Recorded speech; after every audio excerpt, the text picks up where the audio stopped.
Greater Visakha municipal కార్పొరేషన్లో Janasena party ఎట్టకేలకు deputy mayor పీఠాన్ని దక్కించుకుంది. మధ్యలో కొన్ని నాటకీయ పరిణామాలు చోటు చేసుకున్నప్పటికీ కూటమిలో మిత్రధర్మం చెక్కు చెదరలేదని ఆ పార్టీలు నిరూపించుకున్నాయి. దీంతో జనసేన పార్టీ ప్రతిపాదించిన అభ్యర్థి దెల్లి గోవిందరెడ్డిని టీడీపీ, బీజేపీ పార్టీలు బలపరిచి తమ ఐక్యతను చాటుకున్నాయి.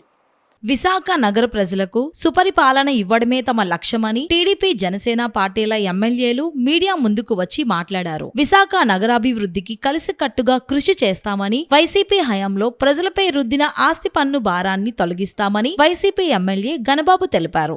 మా ముఖ్యమంత్రి గారికి కూడా ప్రత్యేకమైనటువంటి దృష్టి విశాఖపట్నం పైన. అటు ఆర్థిక రాజధానిగా ఉంది, ఒకవైపు భోగాపురం ఇంటర్నేషనల్ ఎయిర్పోర్ట్ ఒకవైపు తయారవుతుంది, లాజిస్టిక్స్ హబ్గా ఉన్నాయి. విఎంఆర్డీఏ నుంచి కొత్తగా రోడ్ల ప్రతిపాదన ఒకవైపు నడుస్తుంది. ప్రజా సంక్షేమం ఒకవైపు అయితే, ఒక నూతనంగా తీసుకొచ్చినటువంటి జీవోస్ కానీ, జీవో నెంబర్ 30 కానీ, ఇతరత్ర ప్రజలకి ఉపయోగపడేవన్నీ కూడా జనావాసాలు ఎక్కువ అయ్యే కొద్దీ ఎన్నికల ముందు ఇచ్చినటువంటి హామీల్లో ప్రధానమైనటువంటిది ఈరోజు కార్పొరేషన్ జీవీఎంసీ పరిధిలో వచ్చేటప్పుడే ప్రజలు ఎక్స్పెక్ట్ చేస్తుంది వారికి భారం తగ్గించాలని. ఆ పన్నుల భారం, ఎందుకంటే ఈరోజు జీవీఎంసీ పాలకవర్గం మారింది. పాలవర్గం మారినాక మా మీద ఒక బాధ్యత ఉంది. అందుకనే నేనైతే నా వ్యక్తిగతంగా రాబోయే కాలంలో సమావేశంలో మొట్టమొదటి సమావేశం ఏదైతే అయితే గతంలో ప్రతి సంవత్సరం 14% ఏదైతే పన్ను పెంపు అన్నారో దాన్ని పునరాలోచించాలనేటువంటిది రాష్ట్ర ప్రభుత్వానికి పంపాలనేటువంటిది నా అభిప్రాయం.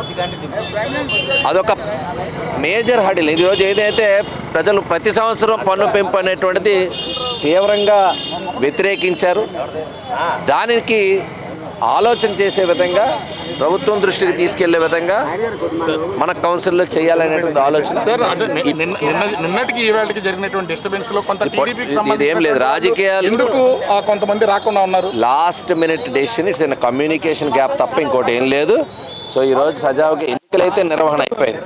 ఇప్పుడు మా ఉద్దేశం, మా బాధ్యత పాలక వర్గం ఏర్పాటు అయిన తర్వాత ప్రజల ఎక్స్పెక్టేషన్స్ తగ్గట్టుగా పనిచేయడం మా బాధ్యత. విశాఖ దక్షిణ ఎమ్మెల్యే వంశీకృష్ణ శ్రీనివాస్ మాట్లాడుతూ జనసేన పార్టీకి కార్పొరేషన్లో సముచితమైన గౌరవం దక్కిందన్నారు. ప్రజలు తమపై ఉంచిన నమ్మకాన్ని నిలబెట్టుకునేలా తమ ప్రాతినిధ్యం ఉంటుందని చెప్పారు. కూటమి పార్టీల మధ్య అనుబంధం పటిష్టంగా ఉందని, ప్రజలు మెచ్చే రీతిలో పాలన అందిస్తామని తెలిపారు.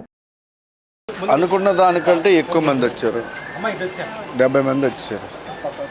నన్ను ఏదో కరెక్ట్గా కమ్యూనికేషన్ గ్యాప్ ఏదో సంథింగ్ కొంచెం లేట్ అయింది. లేట్ అయ్యే వరకు మేము 12 అయింది కదా, రేపు టైం ఉంది కానీ చెప్పి తీసుకున్నాం. ఇప్పుడు అంతా హ్యాపీగా జరిగిపోయింది. అంటే జనసేన పెట్టిన లెట్మట్ టెస్ట్లో టీడీపీ పాస్ అయిందా?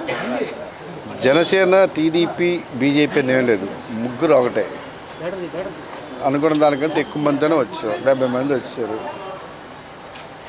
దల్లి గోవిందరెడ్డి గారు, మా పార్టీ అధ్యక్షులు పవన్ కళ్యాణ్ గారు ఇచ్చినటువంటి పిలుపు మేరకు ఆయన స్వయంగా సంతకం పెట్టి ఇచ్చారు. ఇవాళ మహా నగరపాలక సంస్థలో జనసేన వాణిని వినిపించడానికి, అలాగే ఎన్డీఏ ప్రభుత్వం చేస్తున్న పథకాలన్నింటినీ కూడా, సంక్షేమ పథకాలు, అభివృద్ధి పథకాలు అన్నింటినీ కూడా ప్రజల్లోకి తీసుకెళ్ళడానికి ఒక అవకాశంగా, ఒక మెట్టుగా మేము భావిస్తూ ఉన్నాం. ఎన్డీఏ కూటమి అద్భుతమైన పరిపాలనలో మేము కూడా విశాఖపట్నాన్ని అభివృద్ధి చేసి ఒక తృప్తిగా ఉండడానికి, అందరినీ కలుపుకొని వెళ్ళడానికి డిప్యూటీ మేయర్ మాకు ఉపయోగపడుతుంది. అలాగే పార్టీ నిర్ణయాలకి మేము ఇప్పుడు మేయర్ ఇష్యూలో కూడా వన్ సైడ్ సపోర్ట్ చేసాం. ఇప్పుడు అలాగుంటాం, రేపు అలాగుంటాం. ఎవరం కూడా చిన్న మిస్టేక్ చేయం. మా నాయకుడు ఇచ్చిందే వేదవాగ్గా తీసుకుంటాం. అదే విధంగా ఇవాళ జరిగింది, రేపు కూడా అలాగే జరుగుతుంది. ట్విస్ట్లు ఏం లేదు, కాకపోతే రేపు టైం ఉంది కదా అని చెప్పేసి కరెక్ట్గా 12 గంటలకు బయటకు వచ్చి ఒక 10 నిమిషాలు ఉంటే పని అవుతుంది. అందరూ క్రమశిక్షణగా ఉండాలి, ఒక నిర్ణయం తీసుకుంటే అందరూ పర్ఫెక్ట్గా ఉండాలన్న ఒక ఉద్దేశంతో మాత్రమే నిన్న అందరం బయటకు వచ్చాం. ఇవాళ ఇన్ టైంలో అందరూ వచ్చారు, అంతా హ్యాపీగా జరిగిపోయింది. జనసేన ఎమ్మెల్యేలు పంచకర్ల రమేష్ బాబు, సుందరపు విజయ్ కుమార్లు మాట్లాడుతూ కూటమి నేతలతో సమన్వయంతో ఉంటూ కార్పొరేషన్ అభివృద్ధికి సమర్థవంతంగా పనిచేస్తామన్నారు. నిన్ననే చెప్పాను, నేను ఒకరోజు వాయిదా పడింది తప్ప వేరే ఇబ్బందులు ఏమీ లేవని ఈ రోజున అత్యధిక మెజార్టీతో దల్లి గోవింద్ రెడ్డి డిప్యూటీ మేయర్గా ఎలక్ట్ కాబడ్డాడు. జనసేన ఏదైతే ఎన్డీఏ కూటమి గతంలో మాట్లాడుకున్నాం దాన్ని తూచా తప్పకుండా జరగటం అనేది ఆనందాన్ని మరింత నమ్మకాన్ని పెంచిందని మాత్రం చెప్పగలను. మీపై ఉంచిన భారాన్ని మీరు ఏ విధంగా తప్పకుండా దల్లి గోవింద్ రెడ్డి అనే వ్యక్తి చదువుకున్న వ్యక్తి, జనసేన బీఫారం మీద గెలిచిన వ్యక్తి, ఈ గ్రేటర్ విశాఖలో ప్రజల మన్ననలు పొందే విధంగా కృషి చేస్తాడు. మేము దగ్గరుండి చేయిస్తామని కూడా మాటిస్తామని. జనసేన ఎదుగుతూ ఉంది. ఈరోజు ప్రజలకు దగ్గరికి వెళ్ళడం కోసం ప్రజలకి ఆల్రెడీ దగ్గరికి వెళ్ళాం. ప్రజలు ఆశీర్వాదాలతో ఈరోజు మేము పదవులు కూడా ఈరోజు అలంకరిస్తున్నాం. పదవులు మాకు బాధ్యత. డెఫినెట్గా ఆ పదవులు పట్టుకొని ప్రజలకు సేవ చేస్తాం. డెఫినెట్గా తక్కువ సమయంలో ఎలాంటి నిర్ణయాలు చేయబోతున్నారు? ఉన్న సమయం అంతా కూడా కంటిన్యూస్గా ప్రజల కోసం మేము ఆల్రెడీ ఐడెంటిఫై చేసుకున్నాం. గత 4 సంవత్సరాలు వాళ్ళ పరిపాలించిన 4 సంవత్సరాలు ప్రాబ్లమ్స్ ఎక్కడెక్కడ ఉన్నాయనే దానికి గొంతెత్తాం.